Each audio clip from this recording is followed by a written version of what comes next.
This is gonna be my most honest video to date. I've always been open and straightforward with you guys, but for the past few years, I've been keeping a big secret. I've kept this secret out of embarrassment, wondering what people are gonna think, out of the fear of it being used to hurt my business somehow, the fear of it being used to attack me, and many other reasons. But I've finally reached the point where I just don't give a single fuck anymore. So what I'm here to tell you about are my struggles with panic disorder and agoraphobia. It's time to get this monkey off my back and get it out into the open. So for those of you who don't know what panic disorder is when somebody gets frequent and seemingly unpredictable panic attacks over a long period of time. And then agoraphobia is an extreme form of panic disorder, which is essentially the fear of fear. It's an irrational fear that panic attacks will cause them harm, cause them to lose control over themselves or their situation, and that there is no escape from it. It's when somebody becomes so afraid of their panic attacks that they will do anything they can to avoid them. So they avoid things like crowds, social situations, public transportation, being stuck in traffic,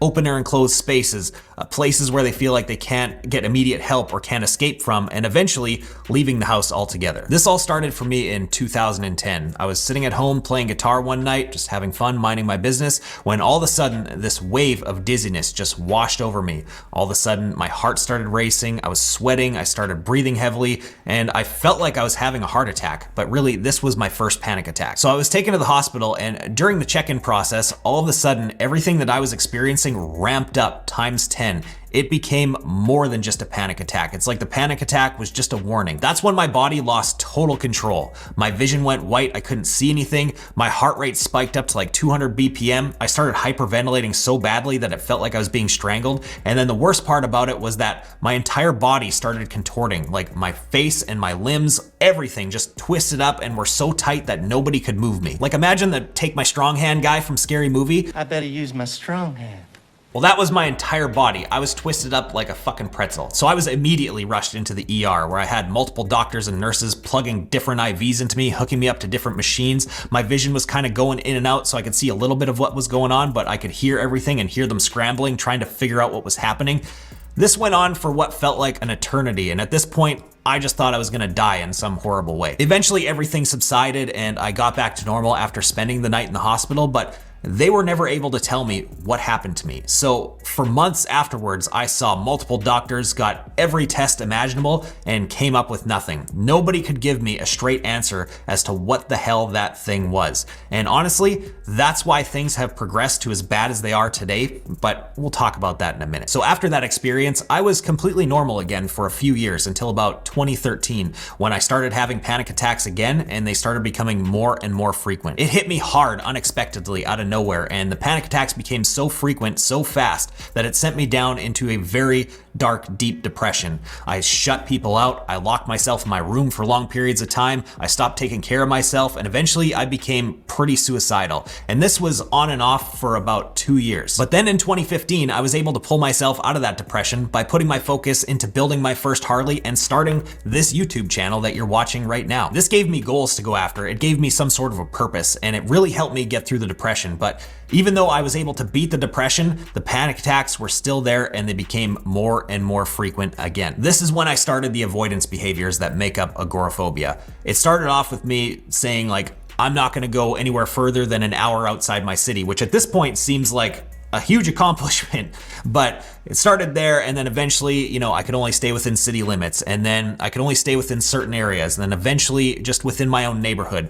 Every time I started running into panic attacks, my world got smaller and smaller and smaller. And then the final stage of agoraphobia really setting in for me was when I started Rogue Lab. I was starting this business that was very expensive, that I knew nothing about. I was taking a huge risk, and I was still smoking cigarettes at the time. So I decided that I'm gonna quit smoking for this because A, it's a terrible idea for my physical health anyways, and B, it's very expensive to smoke cigarettes, especially here in Canada. I could take that money and better invest it into my business. So I quit smoking, which was a great idea for my business and for my physical health, but what I didn't know is that it was going to harm my mental health in a way that I could have never expected. Those little trips that I was taking to the store every day to get cigarettes or get snacks or get these little things here and there were keeping me from becoming a complete shut-in, and once I no longer had to make those trips anymore, it was game over for me. From there, I did become a shut-in, and it took me over a year to get into this new house and new shop that I'm sitting in right now, which is only 10 minutes away from where I used to live. And also, if you've been watching the videos for long enough, you know the backstory as to what happened when I first got here. It did not go well. My business completely imploded when I first got here. It was down and out for a year, and I almost lost everything that I worked so hard for. So this, of course, really kicked the panic disorder into high gear, but it also reopened the doors for the depression and the suicidal thoughts to come creeping back and show me their ugly faces. 2022, I'm gonna say, was the most difficult year of my entire life. Thankfully, at the time, I had a great girl that stood beside me and helped me work through the depression within a couple of months. Once I got through that, I was able to start building the business back up, equipment started working again. Things were looking pretty good, except for the fact that the panic disorder and agoraphobia continued to get worse. Nowadays, I am mostly housebound, and I have been for nearly 4 years now. I live basically in a constant state of anxiety. I can operate okay within a close range of my house, but as soon as I leave like a 1 mile radius of it, it instantly sends me into a panic spiral where hyperventilation, high heart rate, and crippling fear just take over. And I wish that was the only trigger, because that's what it was for a long time, but now it's progressed into so much more than that. Exercise, eating certain foods, swallowing pills, lack of sleep, hunger, and even being alone sometimes are triggers for this bullshit now. You know, the world had shrunk so much for me, but I had this safe zone within my home, but now even that seems to be shrinking. And it's not like I don't know why this is happening. I've known the root of this problem the entire time. This all stems from that first traumatic experience where I was essentially introduced to my own mortality for the first time. Before that experience happened to me, I was a professional motorcycle and snowmobile rider for over half my life. I put my safety at risk for a living on a daily basis, and I knew that death was a risk that came with the job, but at the same time, I was the one that was in control of that, so it didn't really scare me. But whatever happened to me during that experience was not in my control. It was like my own body just set out to attack me, and there was nothing that I could do about it. And because that happened at the same time as my first panic attack, those two things are now linked together, and I've never been able to figure out a way to break that bond. Every time I feel heavy anxiety or I begin to panic, it's like I'm transported back to 2010 and I feel like I'm about to relive that experience all over again. And my survival instincts and the way that my brain is wired now is telling me that you don't want that to happen, so you need to avoid this every way possible. And I'll be totally honest with you, it scared the shit out of me then, and it scares the shit out of me now.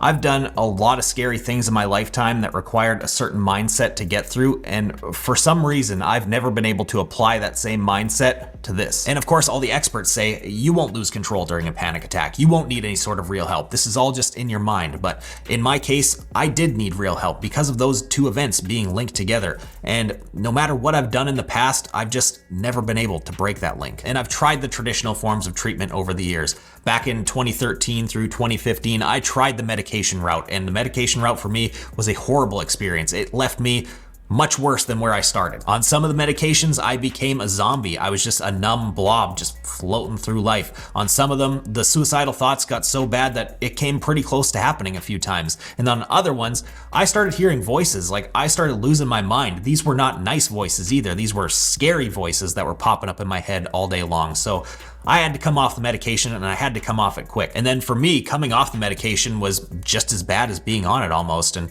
even though I followed the doctor's instructions and I weaned off it properly, it really fucked me up and took a long time for me to get normal again. And of course, I've tried therapy. I've been in and out of therapy for years now. I've been through more therapists than I can count at this point. I've been through it all, from the low effort therapy where they just hand you some worksheets they printed off of Google and charge you $100 an hour for, all the way up to extreme levels of therapy where I went to a very expensive residential facility for 30 days that I briefly mentioned in a video during the birth of this channel, and never really got into why.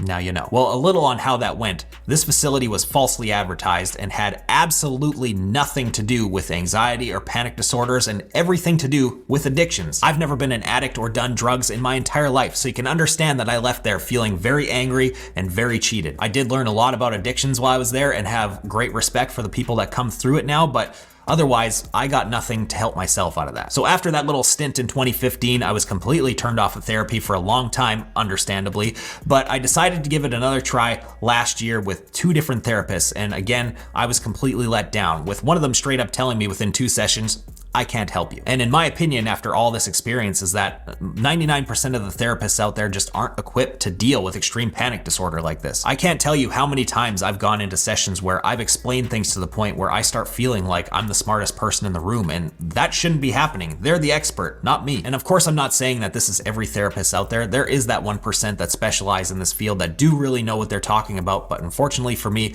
they're very difficult to get access to, and I've never been able to break that barrier. I've also tried joining a group for this held by influencers in this field that claim that they have recovered from this and that they're out there to help people. Well, in my opinion, this group was nothing but a money grab. It offered no real structure, no real help. It was mainly just a bunch of people talking to each other, relating to each other's issues, but not really doing anything about them. And when I started to ask real questions, I got nothing but runaround answers. So it's time for me to do something about this on my own. I'm sick of all these failed attempts, and really I'm sick of making excuses for myself. For a long time now, I've used my business as an excuse not to take this as seriously as I should have.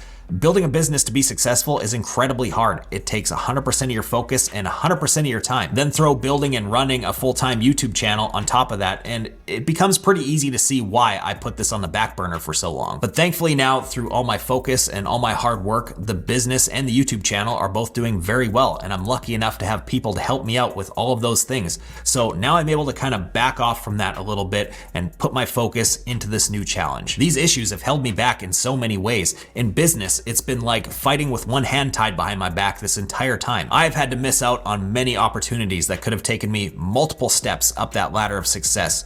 I could be in an entirely different spot right now, but I've had to build this thing the hard way. But most importantly, it's affected me personally. I've lost most of my friends because of this. I've hurt people I care about. It's ruined relationships with women that I love. It's affected my ability to follow my passion for riding motorcycles, and really it's just taken the best years of my life away from me. And really, I'm just sick of that shit. It's time for me to stop being a little bitch and do something about it, which is why I'm making this video right now. I'm putting this out there right now to force myself to be held accountable. I've always preached in my videos the saying, put in the fucking work, and I feel like kind of a fraud in that sense. I've always been able to put in the work when it comes to my business. I've never had an issue there, but when it comes to my physical and mental health, I've never really put in that work, at least not to the level that I should be. On the business side, this channel put me under a microscope. It forced me to do everything I could to build something great. And I feel like by putting all this out there right now, it's gonna force me to do that again, but with my mental health. So I'm gonna work on my own plan that's outside the standard routes of treatment, since those don't seem to work for me anyway. I'm not 100% on what that plan is just yet. I have an idea. I have to start testing these things and seeing if they actually work,